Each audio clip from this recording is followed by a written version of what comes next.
نحمدہ صلی علی رسولہ الکریم اما بعد فاعوذ باللہ من الشیطان الرجیم بسم اللہ الرحمن الرحیم۔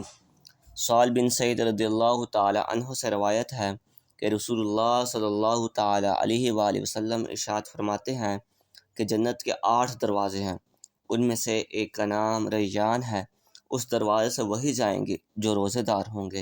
حضرت ابو ہریرہ رضی اللہ تعالی عنہ سے روایت ہے کہ نبی پاک صلی اللہ تعالی علیہ وآلہ وسلم نے ارشاد فرمایا، جو ایمان کی وجہ سے اور ثواب کے لیے رمضان کا روزہ رکھے گا اس کے اگلے گناہ بخش دیے جائیں گے۔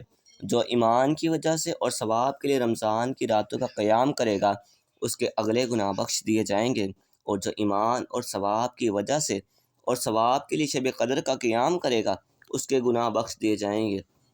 یہ رمضان میں روزے رکھنے کی فضیلت نبی پاک صلی اللہ علیہ وسلم نے بیان فرمائی ہے کہ اس کے گناہ کیسے بخش دیے جائیں گے۔ اس کا مطلب کہ رمضان کے روزے رکھنے کی بہت فضیلت بیان کی گئی ہے۔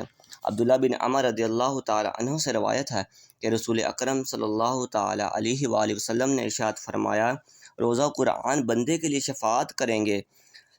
روزہ کہے گا، اے رب، میں نے کھانے اور خواہشوں سے دن میں روک دیا، میری شفاعت اس کے حق میں قبول فرما۔ قرآن کہے گا، اے رب تعالی، میں نے اسے رات میں سونے سے باز رکھا، میری شفاعت اس کے حق میں قبول فرما۔ دونوں کی شفاعت قبول کر لی جائے گی، اور جس کی شفاعت قبول کر لی جائے گی اللہ تبارک و تعالی اسے جنت عطا فرما دے گا۔ حضرت ابو ہریرہ رضی اللہ تعالی عنہ سے روایت ہے کہ نبی پاک صلی اللہ تعالی علیہ وآلہ وسلم نے ارشاد فرمایا، آدمی کے ہر نیک کام کا بدلہ 10 سے 700 گنا تک دیا جاتا ہے۔ اللہ تعالیٰ نے فرمایا، روزہ میرے لیے ہے اور اس کی جزا میں دوں گا۔ بندہ اپنی خواہش اور کھانے کو میری وجہ سے ترک کر دیتا ہے۔ روزہ دار کے لیے 2 خوشیاں ہیں، ایک افطار کے وقت اور ایک اپنے رب سے ملاقات کے وقت۔ اور روزہ دار کے جو منہ کی بو ہے اللہ تعالیٰ کے نزدیک مشک کے زیادہ پاکیزہ ہے، یعنی کہ بہت اچھی بو ہے، خوشبو ہے، جو منہ کے جو بو ہے بہت اچھی خوشبو سے کہا گیا ہے۔ جس نے نیکی کا ارادہ کیا مگر عمل نہ کیا اس کو ایک نیکی کا بدلہ دیا جائے گا، اور جس نے نیکی کی اسے 10 گنا ثواب ملے گا، اور جس نے اللہ کی راہ میں خرچ کیا اسے 700 ثواب ملے گا۔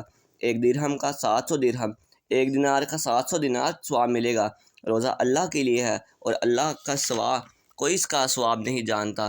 نبی پاک صلی اللہ تعالی علیہ وآلہ وسلم نے ارشاد فرمایا، روزہ سپر ہے اور دوزخ سے حفاظت کا مضبوط قلعہ ہے۔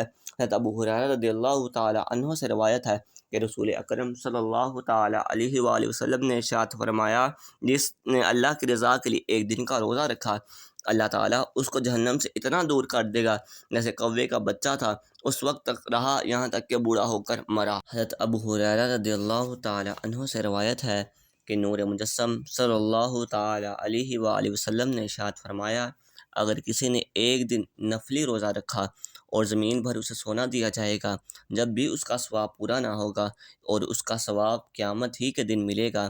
ابن ماجہ میں روایت ہے کہ حضرت ابو ہریرہ سے روایت ہے، نبی پاک صلی اللہ تعالی علیہ وآلہ وسلم نے ارشاد فرمایا کہ ہر شے کے لیے زکوٰۃ ہے، اور بدن کی زکوٰۃ روزہ، اور روزہ نصف صبر ہے۔ حضرت ابو امامہ رضی اللہ تعالی عنہ سے روایت ہے کہ عرض کی، یا رسول اللہ صلی اللہ تعالی علیہ وسلم، مجھے کسی عمل کا حکم فرمائے۔ فرمایا، روزے کو لازم کر لو، اس کے برابر کوئی عمل نہیں۔ میں نے عرض کی، مجھے کسی عمل کا حکم فرمائے۔ ارشاد فرمایا، روزے کو لازم کر لو، اس کے برابر کوئی عمل نہیں۔ تو حضرت ابو امامہ فرماتے ہیں، میں نے دوبارہ عرض کیا، رسول اللہ مجھے کسی کام کا حکم فرمائے۔ نبی پاک صلی اللہ علیہ وسلم نے ارشاد فرمایا، روزے کو لازم کر لو۔ حضرت ابو سعید رضی اللہ تعالی عنہ سے روایت ہے کہ نبی پاک صلی اللہ تعالی علیہ وآلہ وسلم نے ارشاد فرمایا، جو بندہ اللہ کی راہ میں 1 دن روزہ رکھے گا اللہ تعالیٰ اس کے منہ کو دوزخ سے 70 برس کی راہ کو دور کر دے گا۔ حضرت ابو امامہ رضی اللہ تعالی عنہ سے روایت ہے کہ نبی پاک صلی اللہ تعالی علیہ وآلہ وسلم نے ارشاد فرمایا، روزے دار اور جہنم کے درمیان اللہ تعالیٰ اتنی بڑی خندق کر دے گا جتنا آسمان اور زمین کے درمیان فاصلہ ہے۔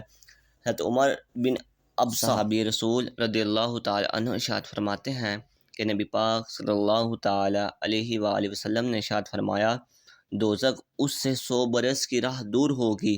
معاذ بن انس رضی اللہ تعالی عنہ سے روایت ہے کہ غیر رمضان میں اللہ عز و جل کی راہ میں روزہ رکھا تو تیز گھوڑے کی رفتار سے 100 برس کی مسافت پر جہنم سے دور ہوگا۔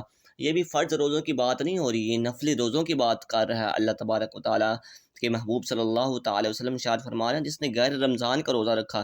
عبداللہ بن عمر بن عاص رضی اللہ تعالی عنہما سے روایت ہے کہ نبی پاک صلی اللہ تعالی علیہ وآلہ وسلم فرماتے ہیں روزہ دار کی دعا افطار کے وقت رد نہیں کی جاتی۔ حضرت ابو ہریرہ رضی اللہ تعالی عنہ سے روایت ہے کہ نبی پاک صلی اللہ تعالی علیہ وآلہ وسلم ارشاد فرماتے ہیں 3 شخص کی دعا رد نہیں کی جاتی، روزہ دار جس وقت افطار کرتا ہے، اور بادشاہ عادل یعنی کہ جو سچا پکا بادشاہ ہوتا ہے، اور ایک مظلوم کی دعا یعنی کسی مظلوم کو تنگ کرنا، وہ عرش تک اس کی دعا لگتی ہے۔ اسی لیے کہتے ہیں کسی مظلوم کی آہ نہیں لینی چاہیے۔ نبی پاک صلی اللہ تعالی علیہ وآلہ وسلم نے ارشاد فرمایا اگر بندوں کو معلوم ہوتا کہ رمضان کیا ہے، رمضان میں کیا چیز ہے، تو میری امت تمنا کرتی کہ پورا سال رمضان ہی ہو۔